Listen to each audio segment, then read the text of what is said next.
It's a form of dialogue. Poe wrote several other dialogues. Some of those we've actually written or read during the course of the time that we've been looking at him. And so this story, which was published in 1844, is the one that we will take up. And I think we should just begin it. Several things are discussed in it, and I believe we have a complete edition. If we don't or have a problem, I'll try to fill in with various commentary about what the edition may lack. And the story, we'll need 3 additional readers. And so who are the first 3 readers that we have?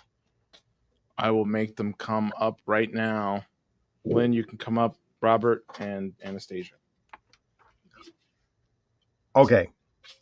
And then I may request someone to relieve me as the narrator, who in this case, though the ostensible narrator is also one of the speakers, we want to have a separate voice, and there are reasons for that. I'll just indicate that the different voices represent not merely different characters, but also different states of mind.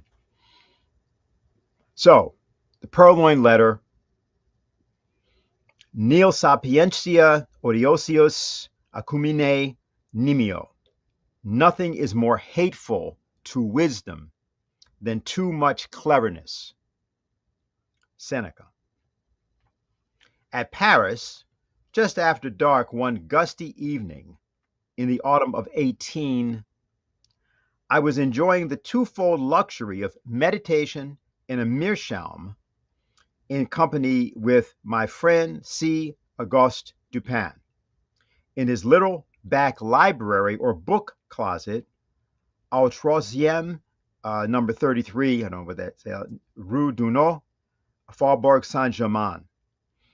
For 1 hour at least we had maintained a profound silence, while each, to any casual observer, might have seemed intently and exclusively occupied with the curling eddies of smoke that oppressed the atmosphere of the chamber.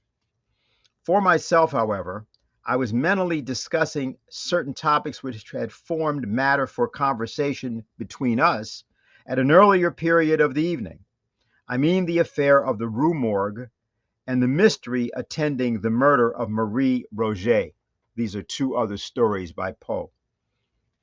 I looked upon it, therefore, as something of a coincidence when the door of our apartment was thrown open and admitted our old acquaintance, Monsieur G., the prefect of the Parisian police. We gave him a hearty welcome, for there was nearly half as much of the entertaining as of the contemptible about the man, and we had not seen him for several years. We had been sitting in the dark, and Dupin now arose for the purpose of lighting a lamp, but sat down again without doing so upon G's saying that he had called to consult us, or rather to ask the opinion of my friend about some official business which had occasioned a great deal of trouble.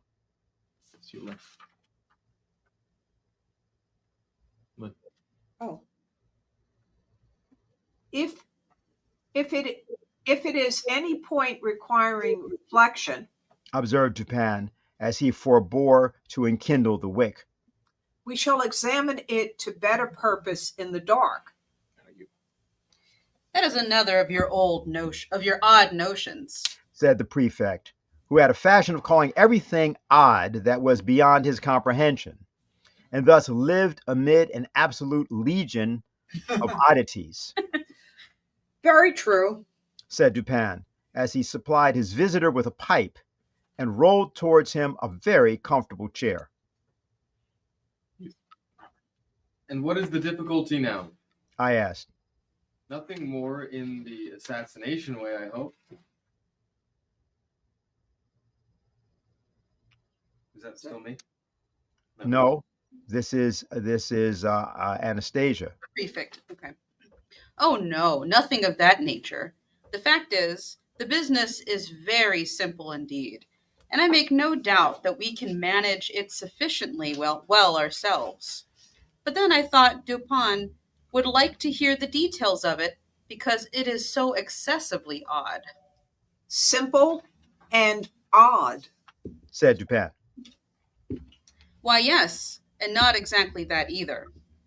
The fact is, we have all been a good deal puzzled because the affair is so simple and yet baffles us altogether. Perhaps it is the very simplicity of the thing which puts you at a fault. Said my friend. What nonsense do you talk? Replied the prefect, laughing heartily. Perhaps the mystery is a little too plain. Said Dupin. Oh, good heavens! Who ever heard of such an idea? A little too self-evident.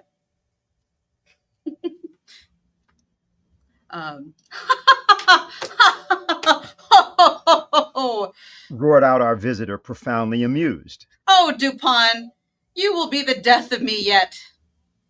And what, after all, is the matter on hand? I asked.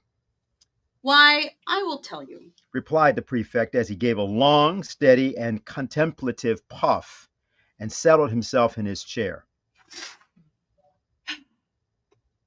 I will tell you in a few words. But before I begin, let me caution you that this is an affair demanding the greatest secrecy, and that I should most probably lose the position I now hold were it known that I confided it to anyone. Proceed. Said I. Or not. Said Dupin. Well then, I have received personal information from a very high quarter that a certain document of the last importance has been purloined from the royal apartments. The individual who purloined it is known. This beyond a doubt. He was seen to take it. It is known also that it still remains in his possession. How is this known?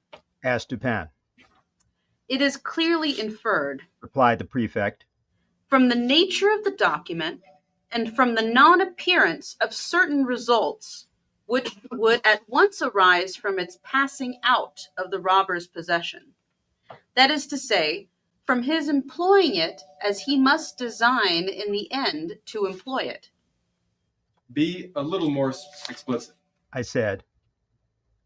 Well, I may venture so far as to say that the paper gives its holder a certain power in a certain quarter where such power is immensely valuable. The prefect was fond of the cant of diplomacy. Still, I do not quite understand. Said No? Dupin. No? Well, the disclosure of the document to a third person, who shall be nameless, would bring in question the honor of a personage of most exalted station. And this fact gives the holder of the document an ascendancy over the illustrious personage whose honor and peace are so jeopardized. But this ascendancy I interposed. would depend upon the robber's knowledge of the loser's knowledge of the robber. Who would dare? Oh, is this another character? G. No, no. that's the prefect. Prefect. The thief Said G. is Minister D, who dares all things, those unbecoming as well as those becoming a man. The method of the theft was not less ingenious than bold. The document in question, a letter to be frank, had been received by the personage robbed while alone in the royal boudoir. Bedroom. During its perusal, she was suddenly interrupted by the entrance of the other exalted personage, from whom especially it was her wish to conceal it. After a hurried and vain endeavor to thrust it in the drawer, she was forced to place it, open as it was, upon a table. The address, however, was uppermost, and the contents thus unexposed. The letter escaped notice. At this juncture enters Minister D. His lynx eye immediately perceives the paper, recognizes the handwriting of the address, observes the confusion of the personage addressed, and fathoms her secret. After some business transactions, hurried through in his ordinary manner, he produces a letter somewhat similar to the one in question, opens it, pretends to read it, and then places it in close juxtaposition to the other. Again, he converses for some 15 minutes upon the public affairs. At length, in taking leave, he takes also from the table the letter to which he had no claim. Its rightful owner saw, but of course dared not call attention to the act. In the presence of the third personage, who stood at her elbow, the minister decamped, leaving his own letter, one of no importance, upon the table. Here, then, said Dupin to me, you have precisely what you demand to make the ascendancy complete: the robber's knowledge of the loser's knowledge of the robber. Yes, replied the prefect. And the power thus obtained has, for some months past, been wielded for political purposes to a very dangerous extent. The personage robbed is more thoroughly convinced every day of the necessity of reclaiming her letter. But this, of course, cannot be done openly. In fine, driven to despair, she has committed the matter to me. Then whom, said Dupin amid a perfect whirlwind of smoke, no more sagacious agent could, I suppose, be desired or even imagined. You flatter me, replied the prefect. But it is possible that some such opinion may have been entertained. It is clear, said I, as you observe, that the letter is still in the possession of the minister, since it is this possession, and not any employment of the letter, which bestows the power. With the employment, the power departs. True, said G. And upon this conviction I proceeded. My first care was to make thorough search of the minister's hotel. And here, my chief embarrassment, I lay in the necessity of searching without his knowledge. Beyond all things, I have been warned of the danger which would result from giving him reason to suspect our design. But, said I, you are quite au fait in these investigations. Straightforward. The Parisian police have done this thing often before. Oh, yes, and for this reason I did not despair. The habits of the minister gave me, too, a great advantage. He is frequently absent from home all night. His servants are by no means numerous. They sleep at a distance from their master's apartment, and being chiefly Neapolitans, they are readily made drunk. I have keys, as you know, with which I can open any chamber or cabinet in Paris. For 3 months a night has not passed, during the greater part of which I have not been engaged personally in ransacking the D Hotel. My honor is interested, and to mention a great secret, the reward is enormous. So I did not abandon the search until I had become fully satisfied that the thief is a more astute man than myself. I fancy that I have investigated every nook and corner of the premises in which it is possible that the paper can be concealed. But is it not possible? But is it not possible, I suggested, that although the letter may be in possession of the minister, as it unquestionably is, He may have concealed it elsewhere than upon his own premises. This is barely possible. said Dupin. The present peculiar conditions of affairs at court, and especially of those intrigues in which D is known to be involved, would render the instant availability of the document, its susceptibility of being produced at a moment's notice, a point of nearly equal importance with its possession. Its susceptibility of being produced, said I. That is to say, of being destroyed. Said Dupin. true, I observed. the paper is clearly then upon the premises. As for its being upon the person of the minister, we may consider that as out of the question. Entirely. Said the prefect. He has been twice waylaid, as if by footpads, and his person rigorously searched under my own inspection. You might have spared yourself this trouble. Said Dupin. D, I presume, is not altogether a fool, and if not, must have anticipated these waylayings as a matter of course. Not altogether a fool, Said G. but then he's a poet, which I take to be only one removed from a fool. True. Said Dupin, after a long and thoughtful whiff from his meerschaum. Although I have been guilty of a certain doggerel myself. Suppose you detail Said I. the particulars of your search. Why, the fact is, we took our time and we searched everywhere. We had long experience in these affairs. I took the entire building, room by room, devoting the nights of a whole week to each. We examined first the furniture of each apartment. We opened every possible drawer. And I presume you know that, to a properly trained police agent, such a thing as a secret drawer is impossible. Any man is a dolt who permits a secret drawer to escape him in a search of this kind. The thing is so plain. There is a certain amount of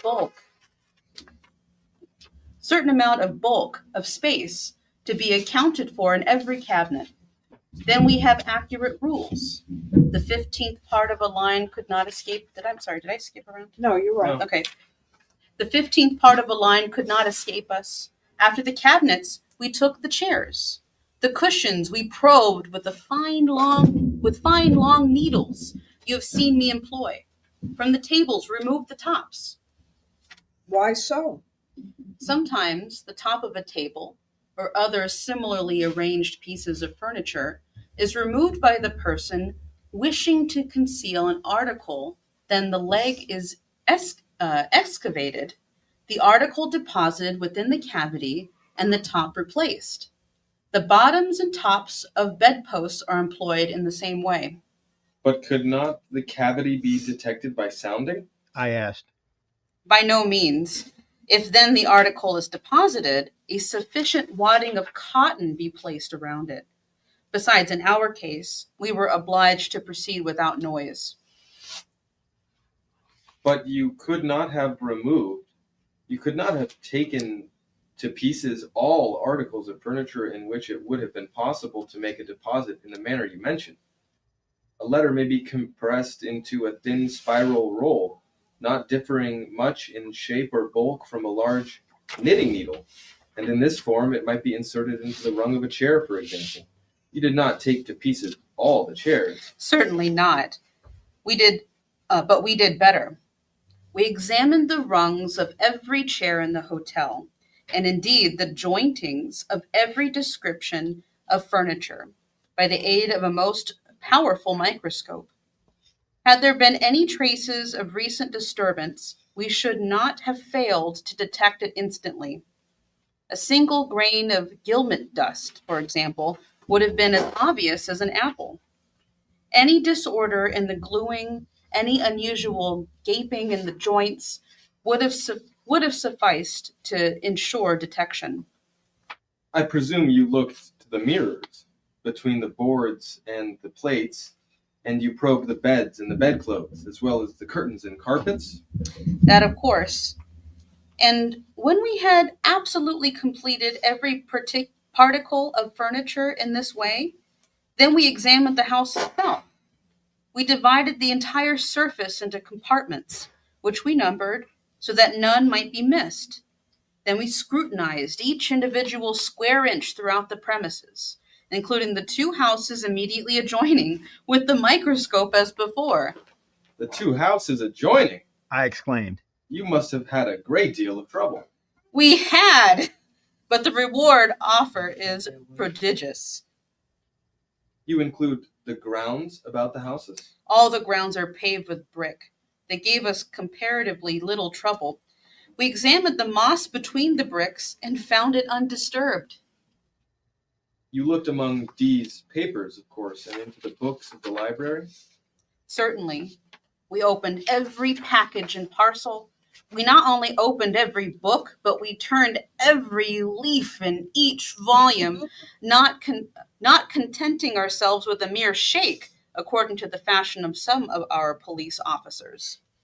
We also measured the thickness of every book cover with the most accurate measurement, and applied to each the most jealous scrutiny of the microscope.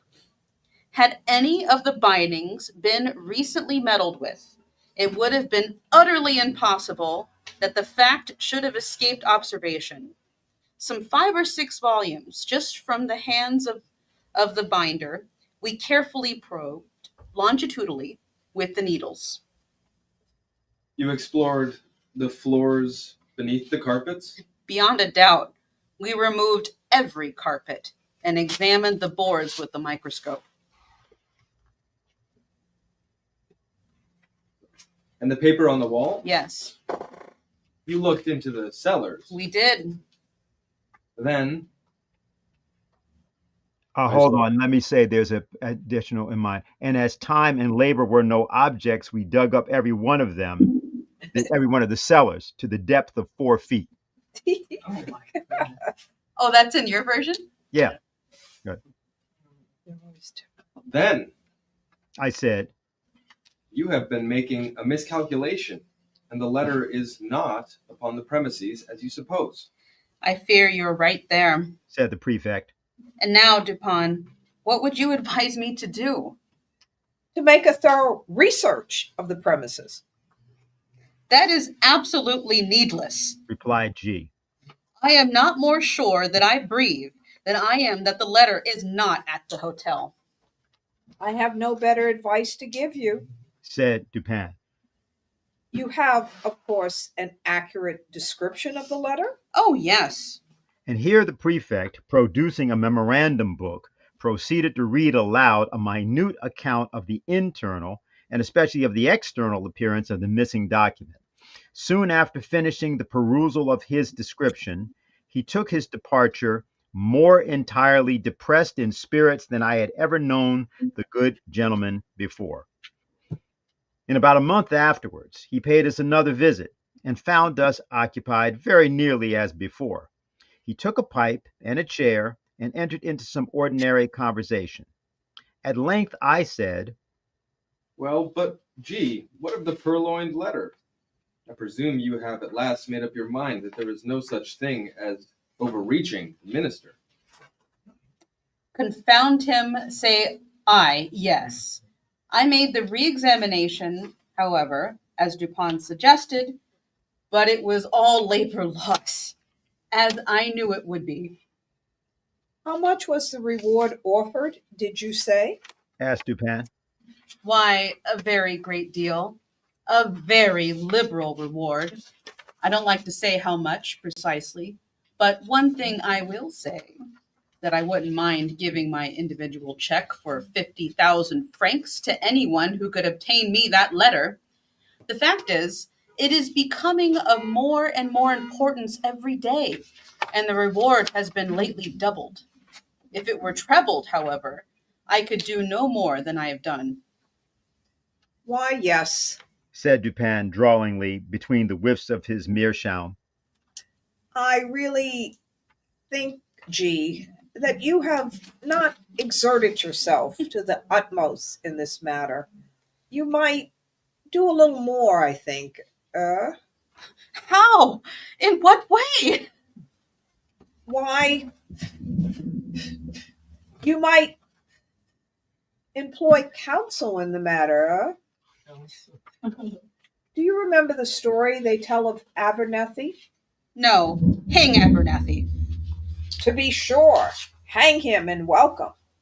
But once upon a time, a certain rich miser conceived the design of sponging upon this Abernethy for a medical opinion, getting up for this purpose an ordinary conversation in a private company.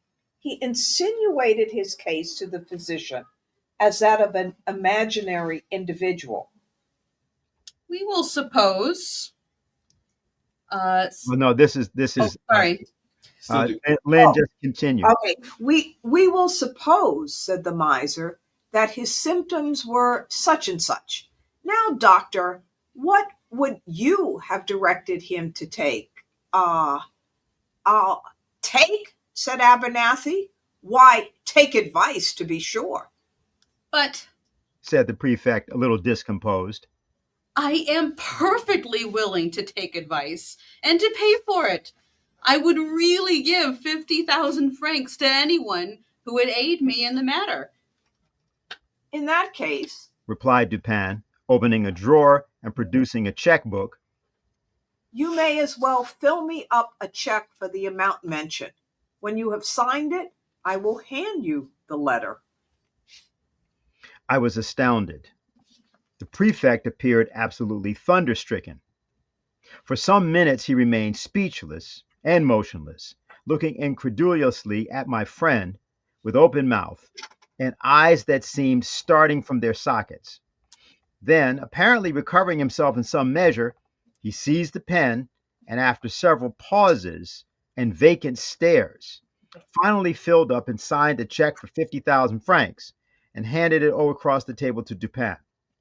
The latter examined it carefully and deposited it in his pocketbook. Then, unlocking an escritoire, a writing desk, took thence a letter and gave it to the prefect.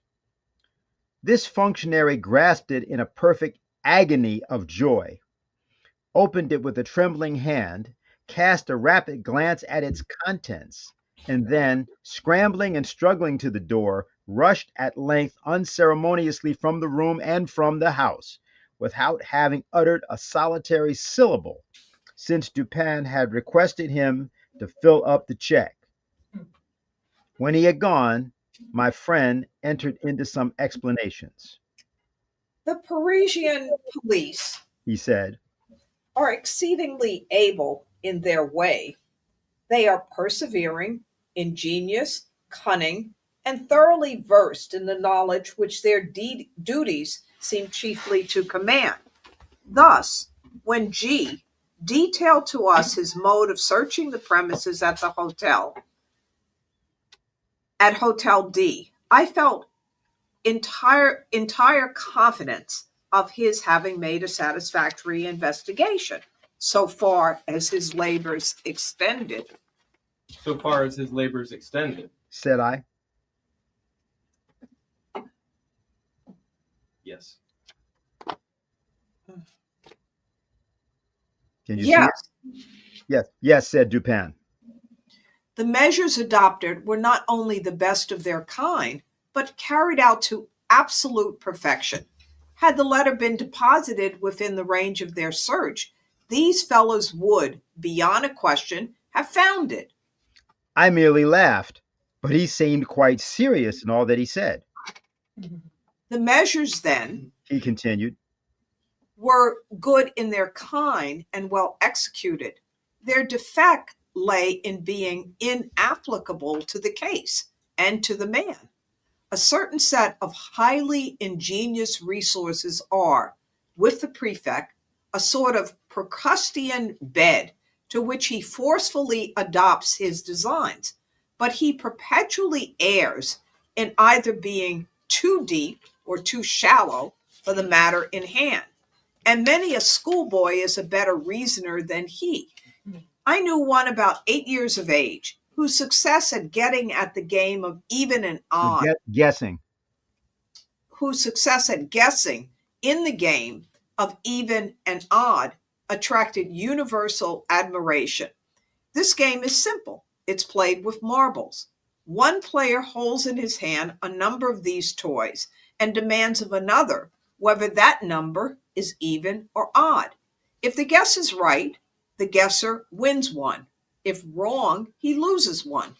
The boy to whom I allude won all the marbles of the school. Of course, he had some principle of guessing, and this lay in mere observation and measurement of the astuteness of his opponents. For example, an arrant simpleton is his opponent, and holding up his hands close, asks, "Are they even or odd?" Our schoolboy replies, "Odd," and loses. But upon the second trial, he wins, for he then says to himself, "The simpleton had them even upon the first trial, and his amount of cunning is just sufficient to make him have them odd upon the second. I will therefore guess odd." He guesses odd and wins. Now, with a simpleton a degree above the first, he would have reasoned thus: "This fellow finds that in the first instance I guessed odd, and in the second he will propose to himself, upon the first impulse, a simple variation from even to odd, as did the first simpleton. But then a second thought will suggest that this is too simple a variation, and finally he will decide upon putting it even as before. I will therefore guess even. He guesses even and wins. Now, this mode of reasoning in the schoolboy, whom his fellows termed lucky, was what in the last analysis is it? It is merely, I said, an identification of the reasoner's intellect with that of his opponent. It is. And upon inquiring of the boy by what means he effected the thorough identification in which his success consisted, I received answer as follows: "When I wish to find out how wise or how stupid or how good or how wicked is anyone, or what are his thoughts at the moment, I fashion the expression of my face as accurately as possible in accordance with the expression of his. And then I wait to see what thoughts or sentiments arise in my mind or heart, as to match or correspond with the expression. This response of the schoolboy lies at the bottom of all the spurious profundity which is attributed to Rochefoucauld, or La Bogive, or Machiavelli, or Campanella." And the identification I said, of the reasoner's intellect with that of his opponent depends, if I understand you aright, upon the accuracy with which the opponent's intellect is admeasured. hold on, let me just stop and ask, does anybody else want to read? We can put some other people in. Jose, what about you? I can join in. Kynan, you want to? What do you want to be? I can be Dupin's friend.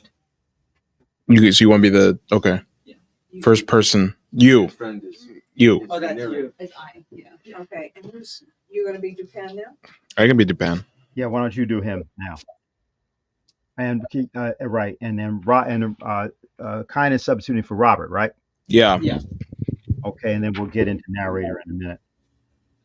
Anybody want to do narrator? You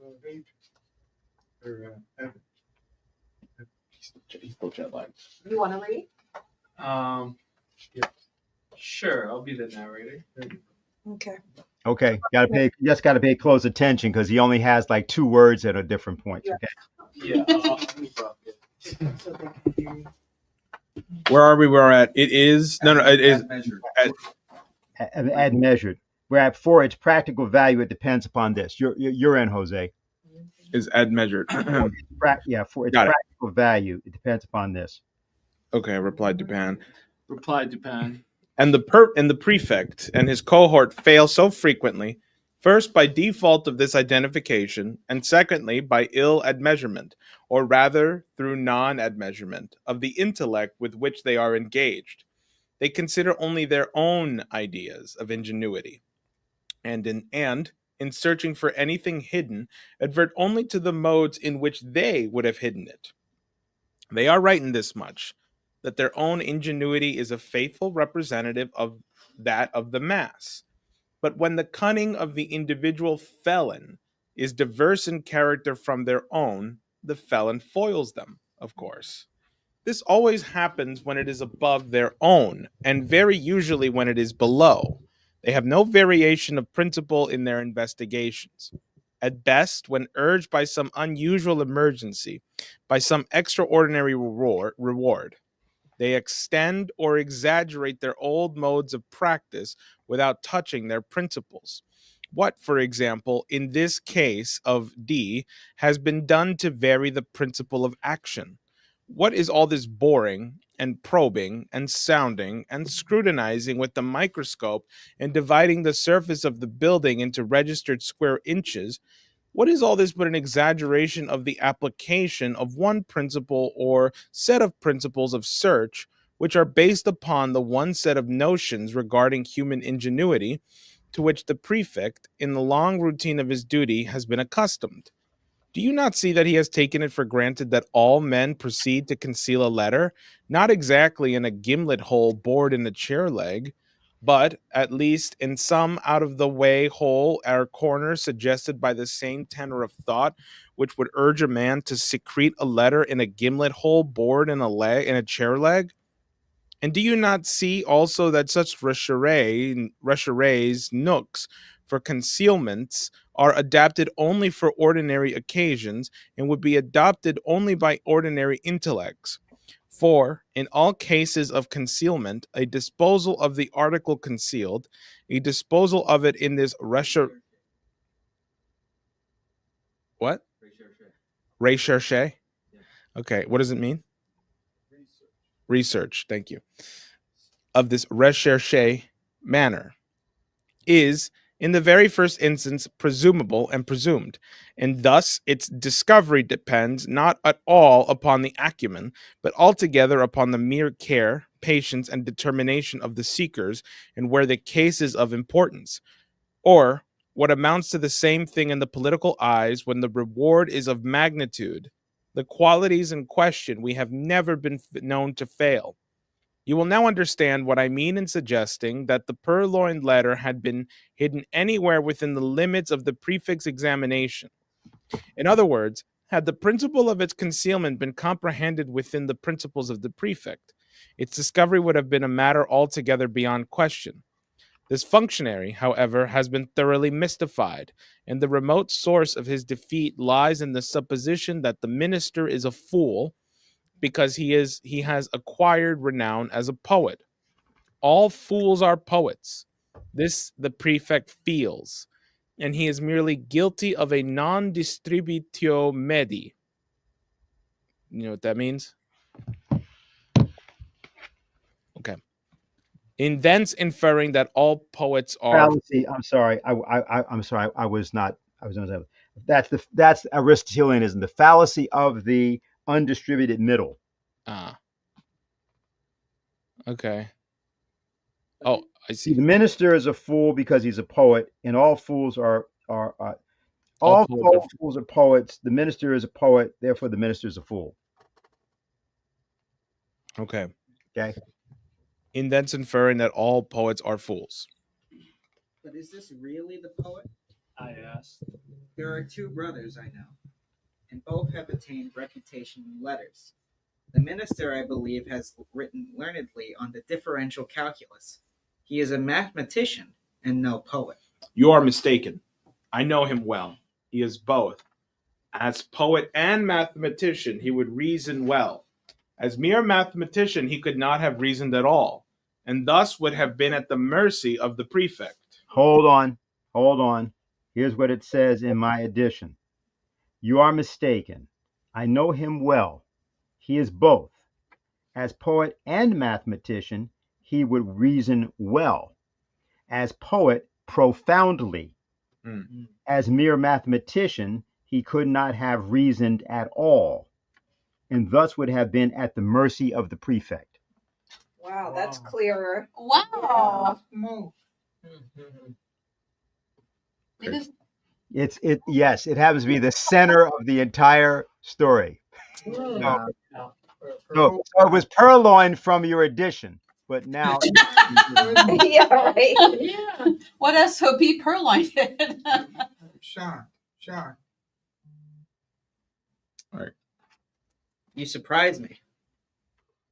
I said. By these opinions, which have been contradicted by the voice of the world, you do not mean to set at naught the well-digested idea of centuries. The mathematical reason has long been regarded as the reason par excellence. I'm not going to try. yeah, let me read what it says. It's a good bet that every public idea, every received convention is foolish, since it appeals to the majority. Let me read that again. It's a good bet that every public idea, every received convention is foolish, since it appeals to the majority. Okay, go ahead. The mathematicians, I grant you, have done their best to promulgate the popular error to which you allude, and which is none the less an error for its promulgation as truth. With an art worthy a better cause, for example, they have insinuated the term analysis into application to algebra. The French are the originators of this particular deception, but if a term is of any importance, if words derive any value from applicability, then analysis conveys algebra as much as in Latin ambitus implies ambition, religio, religion, or homines honesti, a set of honorable men. You have a quarrel on hand, I see, Said I. with some of the algebraists of Paris. But proceed. So maybe we'll just come back to that. I just wanted to know what he meant by the Latin this to that. Yeah, go ahead. I dispute the availability, and thus the value, of that reason which is cultivated in any especial form other than the abstractly logical. I dispute, in particular, the reason educed by mathematical study. The mathematics are the science of form and quantity. Mathematical reasoning is merely logic applied to observation upon form and quantity. The great error lies in supposing that even the truths of what is called pure algebra are abstract or general truths. And this error is so egregious that I am confounded at the universality with which it has been received. Mathematical axioms are not axioms of general truth. What is true of relation, of form and quantity, is often grossly false in regards to morals. For example, in this latter science, it is very usually untrue that the aggregated parts are equal to the whole. In chemistry, also, the axiom fails. In the consideration of motive, it fails. For two motives, each of a given value, have not necessarily a value when united, equal to the sum of their values apart. There are numerous other mathematical truths which are only truths within the limits of relation. But the mathematician argues from his finite truths through habit as if they were an absolutely general applicability, as the world indeed imagines them to be. Bryant, in his very learned mythology, mentions an analogous source of error when he says that although the pagan fables are not believed, yet we forget ourselves continually and make inferences from them as existing realities. With the algebraists, however, who are pagans themselves, the pagan fables are believed, and the inferences are made, not so much through lapse of memory, as through an unaccountable addling of the brains. In short, I never yet encountered the mere mathematician who could be trusted out of equal roots, or one who did not clandestinely hold it as a point of his faith that x squared plus px was absolutely and unconditionally equal to q. Say to one of these gentlemen, by way of experiment, if you please, that you believe occasions may occur where x squared plus px is not altogether equal to q. And having made him understand what you mean, get out of his reach as speedily as convenient, for beyond doubt he will endeavor to knock you down.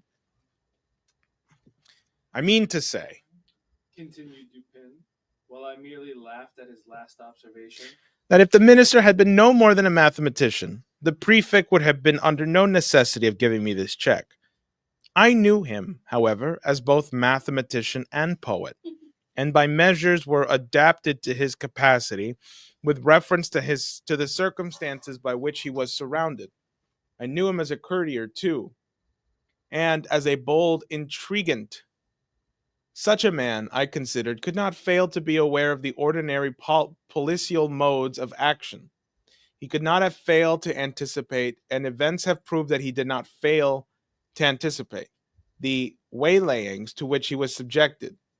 He must have foreseen, I reflected, the secret investigations of his premises. His frequent absences from home at night, which were hailed by the prefect as certain aids to his success, I regarded only as ruses to afford opportunity for thorough search to the police, and thus the sooner to impress them with the conviction to which G, in fact, did finally arrive, the conviction that the letter was not upon the premises. I felt also that the whole train of thought, which I was at some pains in detailing to you just now, concerning the invariable principle of political action and searches for articles concealed, I felt that this whole train of thought would necessarily pass through the mind of the minister. It would imperatively lead him to despise all the ordinary nooks of concealment. He could not, I reflected, be so weak as not to see that the most intricate and remote access of his hotel would be as open as his commonest closets to the eyes, to the probes, to the gimlets, and to the microscopes of the prefect. I saw, in fine, that he would be driven, as a matter of course, to simplicity, if not deliberately induced to it as a matter of choice. You will remember, perhaps, how desperately the prefect laughed when I suggested, upon our first interview, that it was just possible this mystery troubled him so much on account of its being so very self-evident. Yes, said I. I remember his merriment well. I really thought he would have fallen into convulsions. The material world, Continued Dupin, abounds with very strict analogies to the immaterial, and thus some color of truth has been given to the rhetorical dogma. That metaphor or simile may be made to strengthen an argument, as well as to embellish a description. The principle of the vis inertiae, The force of inertia. for example, seems to be identical in physics and metaphysics. It is not more true in the former that a large body. Excuse me. It's the actual sentence is the principle of the force of inertia, for example, with the amount of momentum proportionate with it and consequent upon it, seems to be identical in physics and metaphysics. Okay. It is not more true in the former that a large body is with more difficulty set in motion than a smaller one, and that its subsequent momentum is commensurate with this difficulty than it is in the latter that intellects of the vaster capacity, while more forcible, more constant, and more eventful in their movements than those of the inferior grade, are yet the less readily moved, and more embarrassed and full of hesitation in the first few steps of their progress. Again, have you ever noticed which of the street signs over the shop doors are the most attractive of attention? I have never given the matter a thought. I said. There is a game of puzzles. Oh, no, it's you. Oh, no, it's me. It's me, yeah. There is a game of puzzles, He resumed. which is played upon a map. One party playing requires another to find a given word, the name of the town, river, state, or empire. Any word, in short, upon the motley and perplexed surface of the chart. A novice in the game generally seeks to embarrass his opponent by giving them the most minutely lettered names, but the adept selects such words as stretch in large characters from one end of the chart to the other. These, like the over largely lettered signs and placards of the street, escape observation by dint of being excessively obvious. And here the physical oversight is precisely analogous with the moral inapprehension by which the intellect suffers to pass unnoticed those considerations which are too obtrusely and too palpably self-evident. But this is a point, it appears, somewhat above or beneath the understanding of the prefect. He never once thought it probable or possible that the minister had deposited the letter immediately beneath the nose of the whole world, by way of best preventing any portion of that world from perceiving it. But the more I reflected upon the daring, dashing, and discriminating ingenuity of D, upon the fact that the document must have always been at hand if he intended to use it to good purpose, and upon the decisive evidence by the prefect that it was not hidden within the limits of that dignitary's ordinary search, the more satisfied I became that, to conceal this letter, the minister had resorted to the comprehensive and sagacious expedient of not attempting to conceal it at all. Full of these ideas, I prepared myself with a pair of green spectacles and called one fine morning, quite by accident, at the ministerial hotel. I found D at home, yawning, lounging, and dawdling, as usual, and pretending to be in the last extremity of ennui. He is perhaps the most really energetic human being now alive, but that is only when nobody sees him. To be even with him, I complained of my weak eyes and lamented the necessity of spectacles, under cover of which I cautiously and thoroughly surveyed the whole apartment, while seemingly intent only upon the conversation of my host. I paid especial attention to a large writing table near which he sat, and upon which lay confusedly some miscellaneous letters and other papers, with one or two musical instruments and a few books. Here, however, after a long and very deliberate scrutiny, I saw nothing to excite particular suspicion. At length my eyes, in going to the circuit of the room, fell upon a trumpery filigree card rack of pasteboard that hung dangling by a dirty blue ribbon from a little brass knob just beneath the middle of the mantelpiece. In this rack, which had 3 or 4 compartments, were 5 or 6 visiting cards and a solitary letter. The last was much soiled and crumpled. It was torn nearly in two across the middle, as if a design in the first instance to tear it up entirely up as worthless had been altered or stayed in the second. It had a large black seal bearing the D cipher very conspicuously, and was addressed in a diminutive female hand to D, the minister himself. It was thrust carelessly, and even, as it seemed, contemptuously, into the uppermost divisions of the rack. No sooner had I glanced at this letter than I concluded it that to be of which I was in search. To be sure, it was, to all appearance, radically different from the one which the prefect had read us so minute a description. Here the seal was a large and black, with the D cipher. There it was small and red, with the ducal arms of the S family. Here the address to the minister with diminutive and feminine. There the superscription to a certain royal personage was marked boldly and was marked bold and decided. The size alone formed a point of correspondence.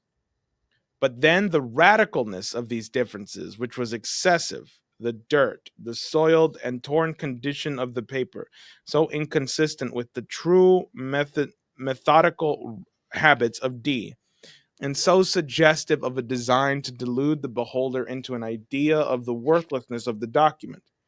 These things, together with the hyper-obtrusive situation of this document, full in the view of every visitor, and thus exactly in accordance with the conclusions to which I had previously arrived, these things, I say, were strongly corroborative of suspicion in one who came with the intention to suspect.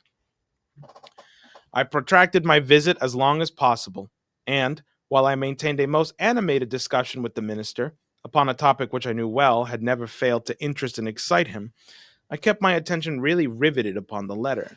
In this examination I committed to memory its external appearance and arrangement in the rack, and also fell, at length, upon a discovery which set at rest whatever trivial doubt I might have entertained. In scrutinizing the edges of the paper, I observed them to be more chafed than seemed necessary. They presented the broken appearance which is manifested when a stiff paper, having been once folded and pressed with a folder, is refolded in a reversed direction, in the same creases or edges which had formed the original fold. This discovery was sufficient. It was clear to me that the letter had been turned as a glove, inside out, redirected, and resealed. I bade the minister good morning and took my departure at once, leaving a gold snuff box upon the table. The next morning, I called for the snuff box when we resumed, quite eagerly, the conversation of the preceding day. While thus engaged, however, a loud report, as if of a pistol, was heard immediately beneath the windows of the hotel, and was succeeded by a series of fearful screams and the shoutings of a terrified mob. D rushed to the casement, threw it open, looked out. In the meantime, I stepped to the card rack, took the letter, put it in my pocket, and replaced it by a facsimile, so far as regards externals, which I had carefully prepared at my lodgings, imitating the D cipher very readily by means of a sealed form of bread. The disturbance in the street had been occasioned by the frantic behavior of a man with a musket. He had fired it among a crowd of women and children. It proved, however, to have been without ball, and the fellow was suffered to go his way as a lunatic or drunkard. When he had gone, D came from the window, whither I had followed him immediately upon securing the object in view. Soon afterwards, I bade him farewell. The pretended lunatic was a man in my own pay. But what purpose had you I asked. in replacing the letter by a facsimile? Would it not have been better at the first visit to have seized it openly and departed? D Replied Dupin. is a desperate man, and a man of nerve. His hotel, too, is not without attendants devoted to his interest. Had I made the wild attempt you suggest, I might have never left the ministerial presence alive. The good people of Paris might have heard of me no more. But I had an object apart from these considerations. You know my political prepossessions. In this matter, I act as a partisan of the lady concerned. For 18 months, the minister has had her in his power. She now has him in hers. Since, being unaware that the letter is not in his possession, he will proceed with his exactions as if it was. Thus will he inevitably commit himself at once to his political destruction. His downfall, too, will not be more precipitate than awkward. It is all very well to talk about the facilis descensus Averni, The path down to hell is an easy one. but in all kinds of climbing, as Catalini said of singing, it is far more easy to get up than to come down. In the present instance, I have no sympathy, at least no pity. For him who descends, he is that monstrum horrendum, an unprincipled man of genius. I confess, however, that I should like very well to know the precise character of his thoughts, when, being defied by her whom the prefect terms a certain personage, he is reduced to opening the letter which I left for him in the card rack. How? Did you put anything particular in it? Why, I did not seem altogether right to leave the interior blank. That would have been insulting. D, at Vienna once, did me an evil turn, which I told him, quite good-humoredly, that I should remember. So as I knew he would feel some curiosity in regard to the identity of the person who had outwitted him. I thought it was a pity not to give him a clue. He is well acquainted with my MS, and I just copied into the middle of the blank sheet the words. You want to read that one, Dennis? A plan so sinister, if unworthy of Atreus, is worthy of Thyestes. Atreus and Thyestes are two brothers. They're from Greek mythology. They were exiled to Mycenae after they killed their half-brother. And Atreus was supposed to make a sacrifice to the gods, to Artemis. And the sacrifice was my best lamb. The best lamb I have, I'm going to sacrifice. And what happened was he found a golden lamb. And he didn't want to sacrifice it. Instead, he wanted to give it to his wife, Ariope. The problem, Arope, I guess you say her name actually. and his wife was sleeping with his brother.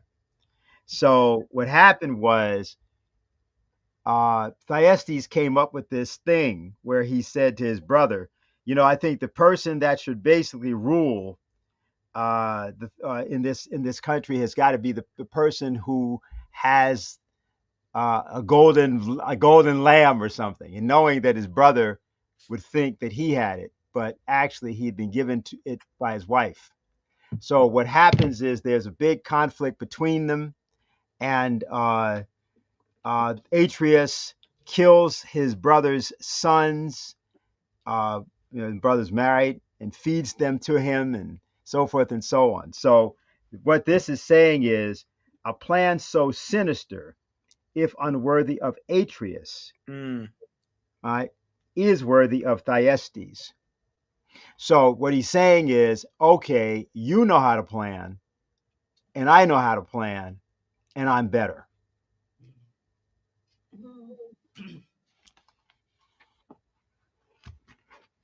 And the last line. They are to be found in Crebillon's Atre. I don't know what the play is.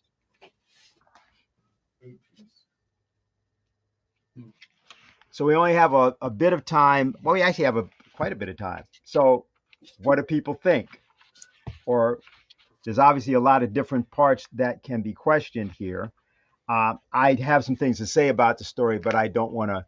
Let's just see what people's response is.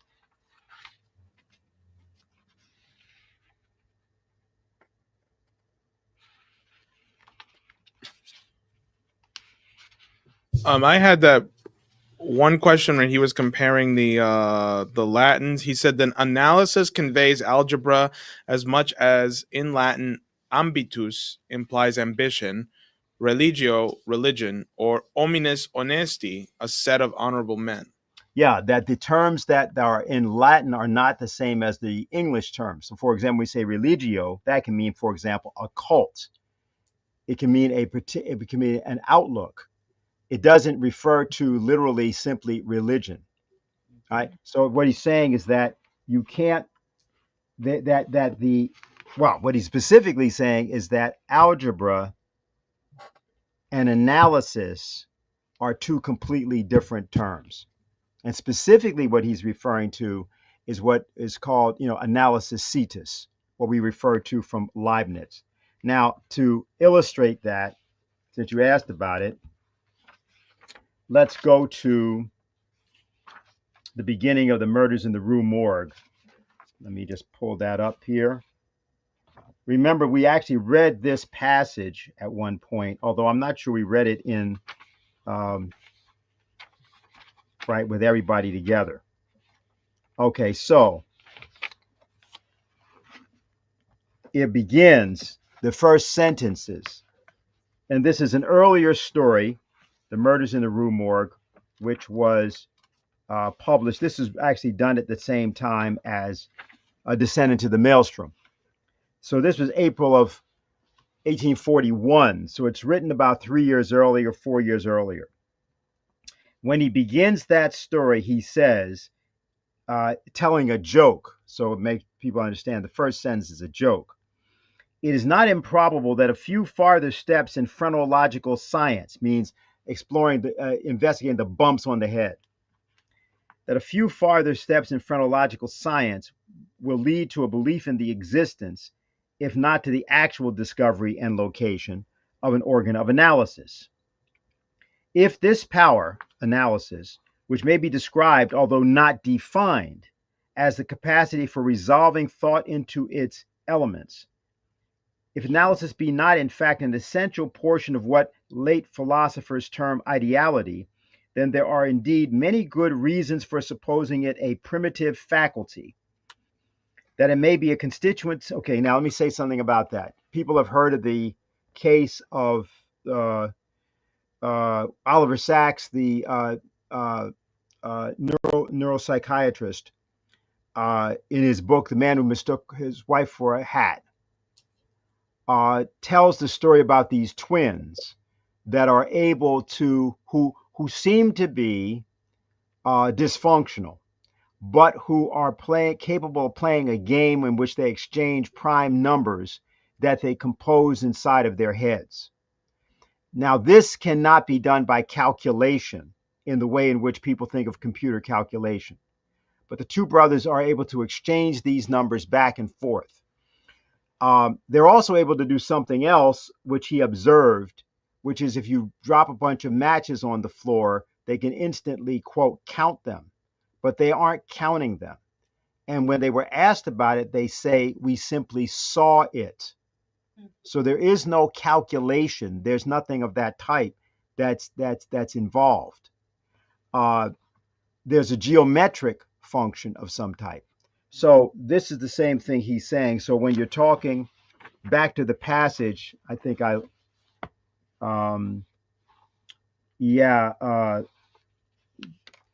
just read that passage. I think I found it. The French are the origin. Okay, this is the thing. The mathematicians, I grant you, have done their best to promulgate the popular error to which you allude. And that error is that the mathematical reason has long been regarded as the reason par excellence. And so he's saying, yeah, well, the mathematicians popularized that. With an art worthy a better cause, they have insinuated the term analysis into application to algebra. The French are the originators of this. And what he's referring to here in particular is the calculus as it was taught and promulgated by a Frenchman by the name of Cauchy. Now, to get into this, which we're not going to do right now, I don't think we should do it right now, because I just want to make sure people note all the things that they have questions about in the story, because my proposal is going to be that people look these things up and have discussions with others about them. And we come back to this story. But what we're talking about here is that the calculus of Leibniz, the calculus that was discovered by Leibniz during the period of 1672 through 76, that calculus is not the calculus as it was taught and is taught. And this was the subject of years of argument and dispute involving Lyndon LaRouche and some of the people in his organization, particularly in the period between 1979 and 1982. The reason this is important is that, as was said above, and I want to read that paragraph again because of the fact that it was, you didn't have it. There are two brothers. Both have obtained reputation in letters. The minister, I believe, has written learnedly of the differential calculus. He is a mathematician and no poet. Okay? And then Dupin says, you are mistaken. I know him well. He is both. As poet and mathematician, he would reason well. As poet, profoundly. As mere mathematician, he could not have reasoned at all, and thus would have been at the mercy of the prefect. So he's saying he's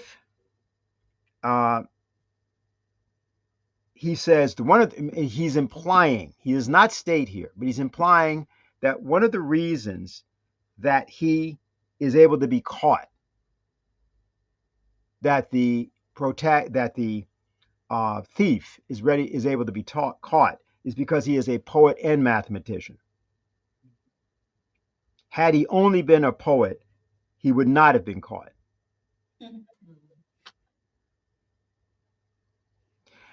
And it is in this that an entire subject matter that several of us spent many years on, which was called Poetry Must Supersede Mathematics in Physics, was based. So this is a great controversy. And Poe was the one that stated the controversy in the English language. What he is talking about is the same subject that is contained in what is known as the habilitation paper of Bernard Riemann. It is the precise same subject And I realize that the readers, this is a background thing. That's exactly why I don't think it would be either fair, nor could it be comprehensively done in the minutes we have left, which is about 14.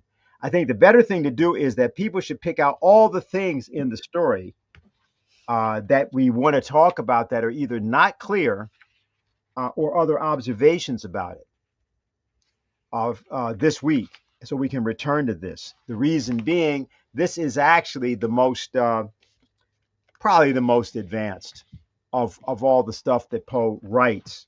The Mystery of Marie Roget, The Gold Bug, and The Murders in the Rue Morgue are all basically precursors to this that are then sort of summarized in this story.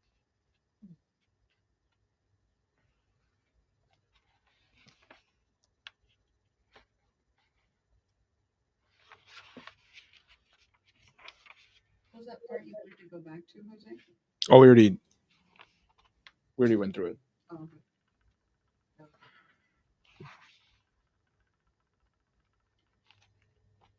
What about this thing he says? It's a good bet that every public idea is foolish since it appeals to the majority. What do people think about that? That was something I was still chewing on too, because it's like, well, what is that supposed to mean exactly then? I think it's exactly what it says. It's foolish because it appeals to the majority.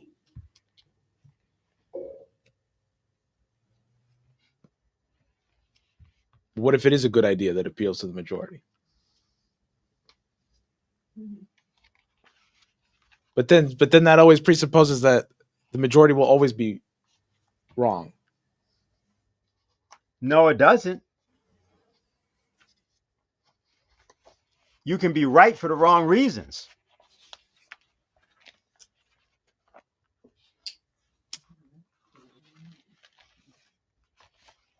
You can be right that Donald Trump is proceeding in an awful way in his ostensible negotiations with the world. You can be right about that.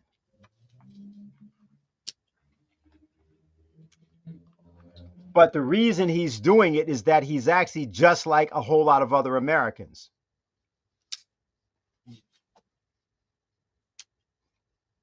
Now, that would not be accepted. People might say, oh, yeah, he's just like his base. But if you said, yeah, but he does that because he's just like you, people say, what do you mean? Now, you'd have to ask yourself, look at the American presidents that have been voted into office since the assassination of Kennedy. Look at what has happened to the United States since the period of 1963. Look at what happened to the U.S. economy. Look at what happened to U.S. employment. Look what happened to U.S. birth rates. Look at what happened to U.S. drug use. Look at what happened to U.S. suicide rates. Examine the last half century and then recognize that people have had the option of going, quote, and electing leaders through that entire period of time, at least ostensibly have had that opportunity. You might argue that they didn't really, because the elections were being manipulated. I wouldn't argue with that. But what you can say is that throughout that period of time, the leadership of the country got worse and worse and worse and worse. And elections became more and more and more of a focus, to the point that elections now, both in terms of the money and the amount of focus people have on them, preoccupy people's lives. Well, somebody just asked, well, what about the global majority? To which I get, but where? Hold on, Yeah. but where? That's the question there. If you're talking about China, that's one thing. If you're talking about France, and if you're not talking about France or Italy or any place in Europe or any place which is an English-speaking European or American nation, fine. But where is also important, because Myanmar is not South Africa, okay, which is not, for example, Kazakhstan. I mean, we'd have to know what we're talking about. Some I'll places wait. have truly developed, right? They'll probably respond to Yeah. that. So, I mean, I'm not saying that there is something to be said about that. But what is clear is if you look at the demographic collapse of not the majority of nations, because in Africa, there is no demographic collapse. There's a demographic collapse completely in Europe. Japan was about to disappear. In 60 years, it's questionable whether or not Japan will even be able to continue to exist. Italy's population will be cut in half in 50 years. So what that tells you is that the leadership may express something, but it expresses what the people, and when the people say they hate the leadership, they don't like the leadership. Why is it that in each round of leadership, the situation worsens? So that's the issue of the popular ideas that one has to confront. Poe's not saying, I mean, obviously there was an American Revolution. I think he would have agreed with that. Obviously, that was in some fashion a popular revolution. 1/3 of the country, at least, was participating in it. So he wasn't saying that you can't have a situation where people can, in fact, adopt the right idea. I don't think he was saying that. But he's saying that this idea that has become popular, that mathematical reason has been regarded as the reason par excellence, he's saying that doesn't make it true. There are a lot of people that say that, but there is no basis as far as he's concerned to believe that. Let me simply say, by the way, that this therefore challenges the entire direction of what people call advanced American science today. It says that what you're getting out of artificial intelligence, what you're getting out of Silicon Valley, what you're getting in terms of the use of statistics and the justification of various things by the use of statistics, which, by the way, you hear in every commercial that you listen to. It's always X amount of people, or this study done by says such and such percentage of people say this or do that. Just go through it and think about it, and you'll see that that's how people justify many things as being either right or true or correct. Right. That's what they did. That's what they did this with Israel, Ukraine. Like, oh, well, 60% of the American population say we should support Israel. 80% of Democrats say, that we should still be funding Ukraine. Right. Or that today, 50% of people between the ages of 15 and 25 no longer support the policies of Israel. You hear that, right? Okay, well, if that's the case, how come they're not in the street? Yeah, but then some. You should pull up the picture of the Palantir. But then couldn't somebody just say, well, wait a minute, just because you don't support something doesn't mean you have to be in the streets against it. That's exactly what they would say. And that's exactly what Poe is talking about. That's precisely the people he's talking about. And those people would never find the thief.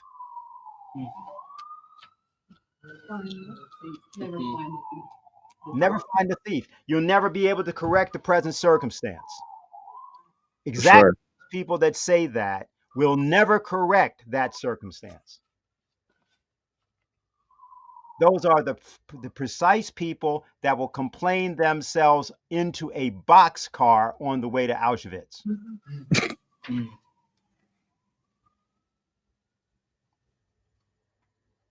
See, so that's why you should not believe in democracy. That's why democracy is evil. It doesn't mean that you can't have a situation in which the majority of people can can side with something that's right, even if they don't understand it. But to presume that the majority of people are correct, or that because there is a popular opinion, like about mathematics. One other thing I just want to point out is that there are three major characters other than the thief in this story. There is the narrator, and then he speaks, and then there is Dupin, and there is the prefect.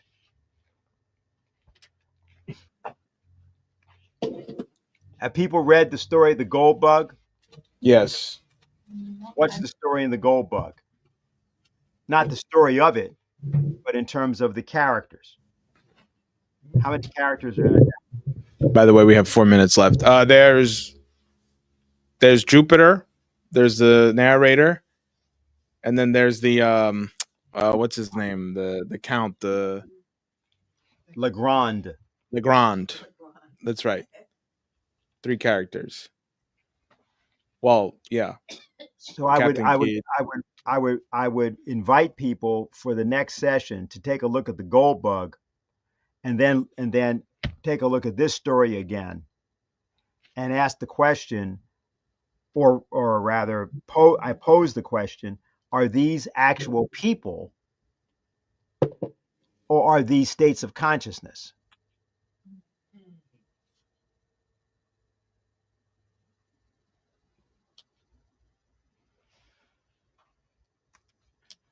All right. Well, something to chew on. Well, The Gold Bug next week, together with returning to the Purloined letter, and we'll have some discussion about some other elements of this. Okay. I think that's a good place to stop. If you want, and don't worry about that. That I knew was going to happen. I thought I had an extra 30 seconds. That's just my camera dying.